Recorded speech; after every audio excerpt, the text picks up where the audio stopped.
True ফলসের 5 দাগ। ভীষণ সোজা। সি থেকে আর এর উপরে একটা সম্পর্ক হচ্ছে রো। সি থেকে আর এর উপরে একটা সম্পর্ক রো। সম্পর্কটা কেমন? রো সম্পর্কটা হচ্ছে এক্স রো ওয়াই সমান মড এক্স ইকুয়াল ওয়াই, এই টাইপের। তা এটা তো পড়া উচিত ছিল। 1 নম্বর বিবৃতি কি বলছে? 2 + 3i রো 10। এটার ভ্যালু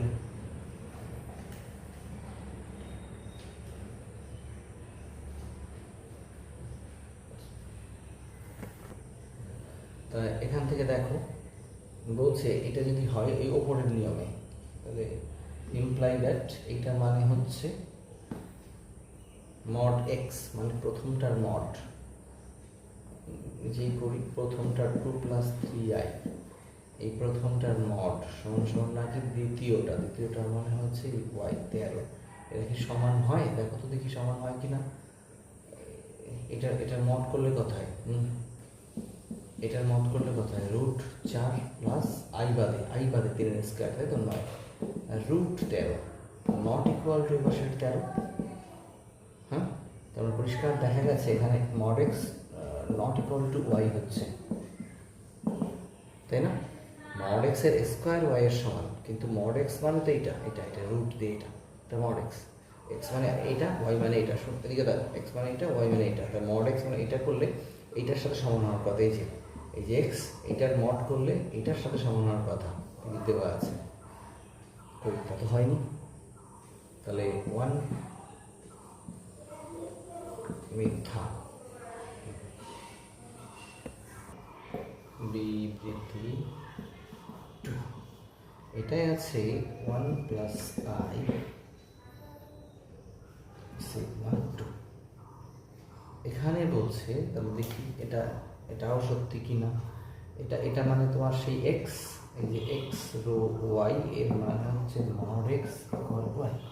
এটা আসে, দেখি সমান হয় কিনা। মড এক্স মানে 1 + i সমান √2 নট ইকুয়াল টু 2। এটাও মিথ্যা।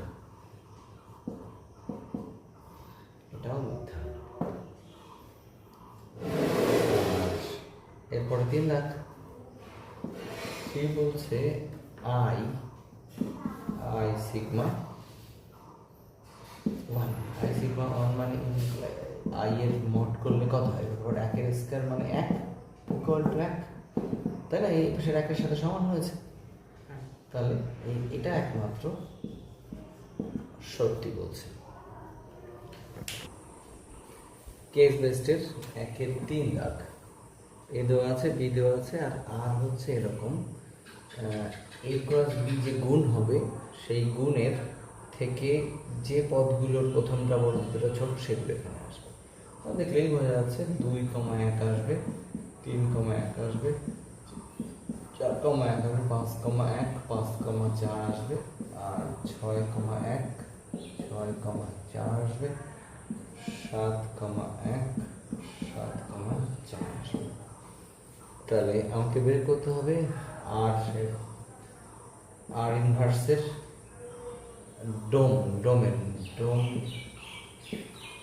আর ইনভার্স মানে আসলে হচ্ছে ডোম আর ইনভার্স মানে আর এর যে ডোমেন, মানে আর এর রেঞ্জ হচ্ছে আর ইনভার্সের ডোমেন। বোঝা গেল না? আর যদি ডোমেন কাকে বলে? এইটা তো আর সেট। ডোমেন হচ্ছে ডোম আর, আগে বুঝিয়ে দিই, ডোম আর মানে আসবে হচ্ছে এই প্রথম পদগুলো নিয়ে যে সেট হবে সেটা বলা হয় ডোম আর, ডোমেন আর। ক্ষেত্র আর এর ক্ষেত্র মানে প্রথম পদগুলো নিয়ে। এটা 11 ক্লাসে ছিল। আচ্ছা, কোন পদ দুবার আসবে আসলে। আর রেঞ্জ আর মানে কি আসবে? রেঞ্জ আর মানে হচ্ছে 1, 4, এই দুটো রেঞ্জ আর। এটা আর এর রেঞ্জ আর মানে হচ্ছে পরের গুলো, ডোমেন মানে হচ্ছে প্রথমগুলো নিয়ে। তাহলে আর ইনভার্সের কি হবে? আর ইনভার্সের ডোমেন মানে হবে, তাহলে আর ইনভার্স বের করে ফেলি। আর ইনভার্স মানে উল্টে দিয়ে এগুলোকে উল্টে দিলে আর ইনভার্স হয়। 1,2, 1,3, 1,4। এখন করাও লাগে না, করাও লাগে না। কেন? এখানে দেখো, আর এর রেঞ্জটা হয় আর ইনভার্সের ডোমেন, উল্টে গেল তো।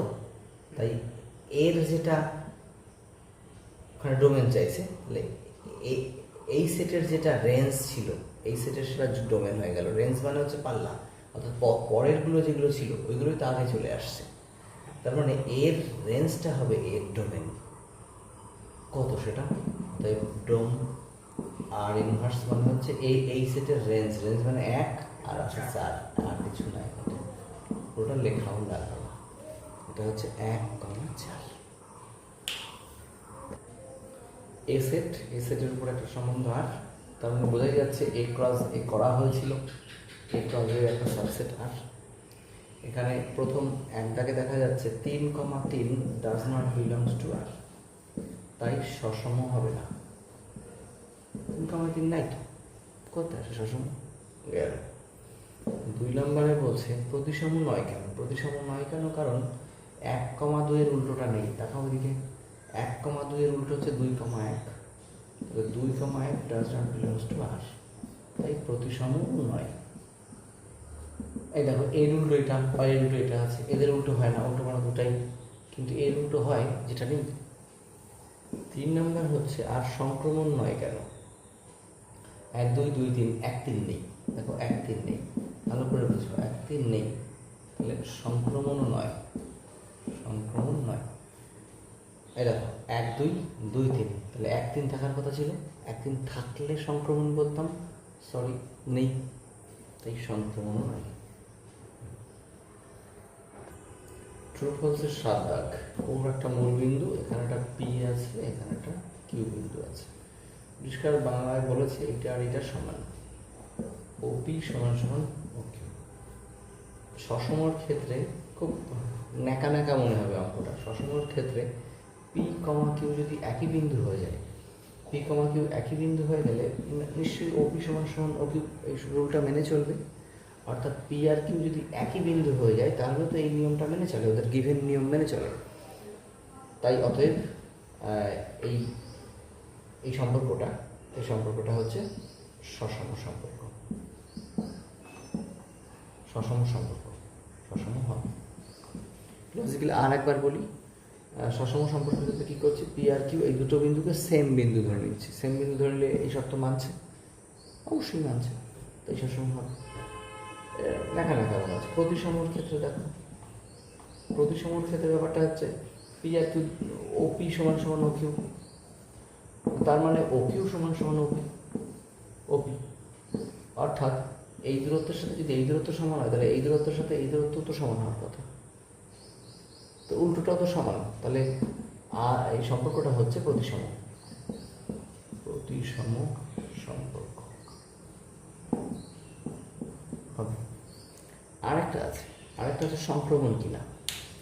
সংক্রমণ কিনা কি করে বুঝবো? এখানে আরেকটা বিন্দু দিলাম, এখানে আরেকটা বিন্দু দিলাম আর, তাহলে এই ব্যাপারটা হচ্ছে ওপি সমান ও কিউ, আবার ওপি সমান ও আর, ওপি সমান O Q R O Q সমান ও আর, তাহলে ও কিউ এর সাথে ও আর সমান, আর ও কিউ সমান সমান আর, তাহলে এটার সাথে এটা সমান, আবার এটার সাথে এটা সমান, তাহলে এ আর এ সমান। অতএব ও কিউ কী বললাম, বললো ওপি সমান ও কিউ সমান ও আর, অতএব ওপি সমান সমান ও আর, হয়তো ওপি এটা আর এটা সমান, এর সাথে এ সমান, এর সাথে এ সমান, তাহলে এরা নিজেরা সমান। তার মানে অতএব সম্পর্কটি সংক্রমণ।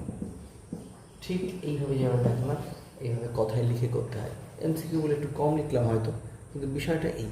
তাহলে আর এই সম্পর্কটা সমতুল্যতার সম্পর্ক, ইকুইভ্যালেন্স।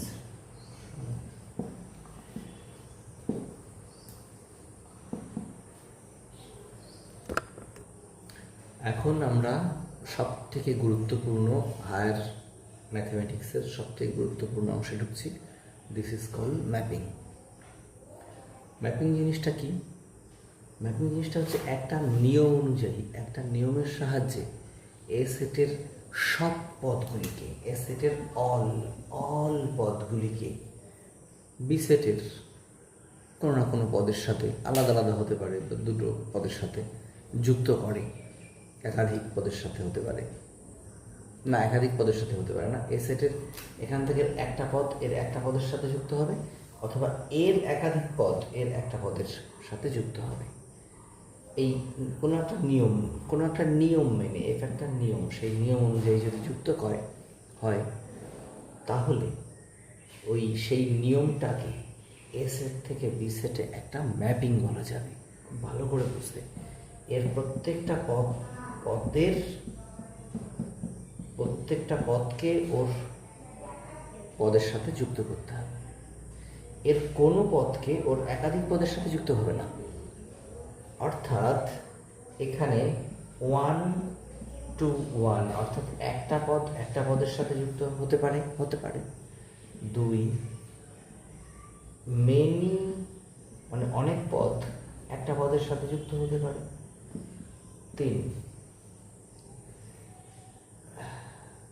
এটা ম্যাপিং হবে, কিন্তু 1 to many হলে এটাকে ম্যাপিং বলা যাবে না। এর একটা পদ কখনোই একাধিক পদের সাথে যুক্ত হতে পারবে না, এটাকে ম্যাপিং বলা যাবে না। ম্যাপিং হতে গেলে সব পদকে যুক্ত হতে হবে, এর প্রতিটা পদকে ওখানে, এইগুলোকে বলা হয় এই এফ এর প্রি ইমেজ। 11 ক্লাসে বলতাম, এইগুলোকে বলা হয় ইমেজ। এটা প্রি ইমেজ, প্রতিবিম্ব, এটা প্রাকবিম্ব, এটা নিয়ম। যদি মেনে চলে তখন এই এফটাকে বলা হবে একটা ম্যাপিং। খুব ভালো বোঝা গেছে নিশ্চয়ই।